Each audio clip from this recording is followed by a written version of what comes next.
The Artura isn't new to the McLaren lineup, but the 2025 update marks a crucial chapter, a refined evolution of McLaren's first-ever series production hybrid supercar. When it first arrived in 2022, the Artura turned heads not just because it was hybrid, but because it promised that McLaren-level performance could coexist with electrification. Fast forward to now, and it's clear. They weren't bluffing. The 2025 Artura isn't a reinvention. It's a recalibration, a quiet but confident reassertion of what a modern supercar should be, and more importantly, what it shouldn't be. No bloated dimensions, no gimmicks, just focused engineering now with the rough edges polished. Let's start under the skin. Powering the 2025 Artura is a familiar heart, the 3.0-liter twin-turbocharged V6, paired with an axial flux electric motor. Together, they generate a combined 690 horsepower and 531 pound-feet of torque. That's a 19 horsepower increase over the previous version, thanks in part to improved ECU mapping, better cooling, and tweaks to the e-motor response.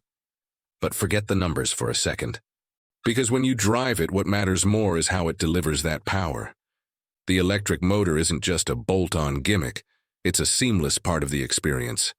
In city traffic, you can creep in near silence under electric-only power for up to 19 miles.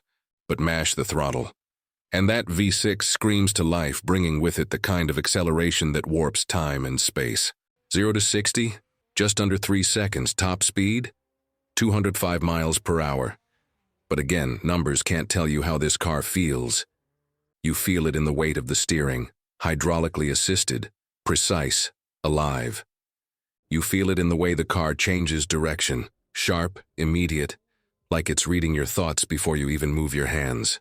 The 2025 version benefits from revised suspension geometry and updated software for the proactive damping control system.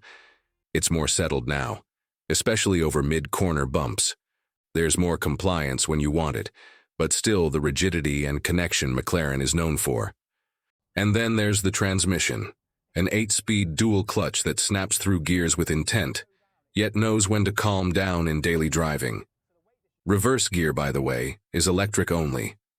A small but clever engineering flex that saves weight and complexity. Of course, no supercar is complete without drama, and the Artura delivers, but in a more measured way.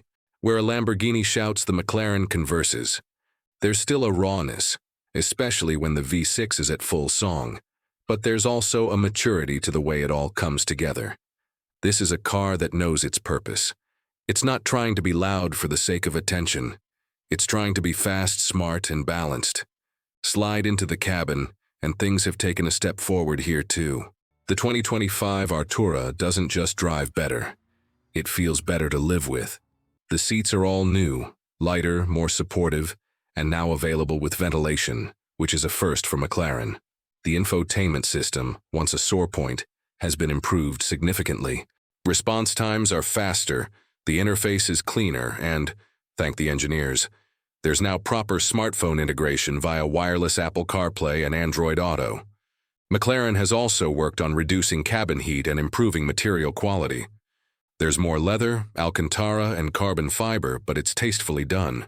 It doesn't scream tech overload. It whispers performance focus. But perhaps the most impressive part, daily usability. This isn't a car you dread taking into the city. It's surprisingly refined. The ride, especially in comfort mode, is compliant enough to handle potholes and imperfect roads. The hybrid system lets you sneak through traffic without annoying everyone within earshot. And because the Artura is built on a bespoke carbon fiber monocoque, the McLaren carbon lightweight architecture, it's both light and rigid, weighing in at just over 3,300 pounds. That's less than some hot hatches. Still, the Artura isn't perfect. The electric-only range is modest. There's no front trunk, a result of packaging constraints. And while the updated infotainment is better, it's still not quite on par with rivals like Porsche or Ferrari in terms of overall user experience. But maybe that's okay. Because the Artura isn't trying to be a tech showcase, it's trying to be a driver's car. And in that department, It succeeds. McLaren's journey to hybridization has been cautious, even conservative. Where others jumped in head first, McLaren took their time, watching, learning, refining. The P1 was the halo, the glimpse of what was possible. The Artura is the reality. The 2025 update doesn't rewrite the formula, but it brings the Artura closer to what it always promised to be, a true everyday supercar, born from racing heritage, adapted for a new era. There's no V8 soundtrack, no over-the-top wing, no absurd theatrics. What there is engineering purity.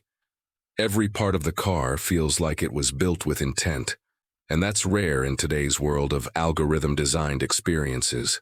At a starting price just over $250,000, the Artura sits in a competitive space, but it offers something that few others do.